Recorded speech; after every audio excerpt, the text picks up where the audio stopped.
Let's solve this equation for z. Let's go ahead and multiply through by the LCD so that once I simplify, I no longer have fractions.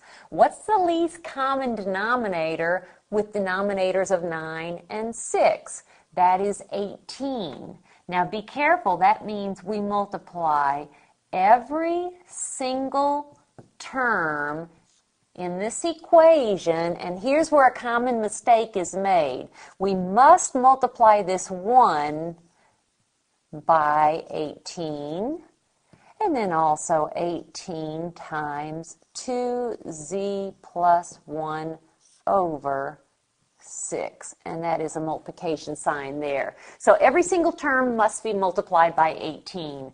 9 divides into 18 2 times, so I have 2 times parentheses z plus 7 plus 18 times 1 is 18 is equal to 6 divides into 18 3 times, and I have 3 times parentheses 2z plus 1. Makes it a much nicer looking equation. Now let's go ahead and use the distributive property. That's 2z plus 14. 2 times 7 is 14 plus 18 is equal to distributive property again. 3 times 2z, that's 6z plus 3 times 1 is 3. Can I simplify on the left side or the right side? The answer is yes. On the left side, I have 2z plus 14 and 18, that is 32, is equal to 6z plus 3.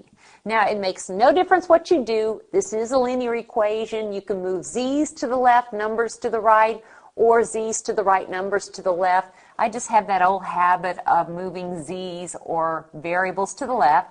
So I have 2z minus 6z. If I subtract 6z from both sides, I have negative 4z plus 32 is equal to 3. And then if I subtract 32 from both sides, I have negative 4z is equal to 3 minus 32, and that is negative 29. How do we finish solving? Divide both sides by the coefficient of z, which is negative 4. I'm going to go ahead for space purposes and write it like that. And then I do have z. Negative divided by negative is positive. Z is 29 over 4. And that is my solution. So the solution set is a set containing 29 over 4. Don't forget, I don't need to worry about my denominators in my original equation. I had no variables in those denominators. So here's my solution.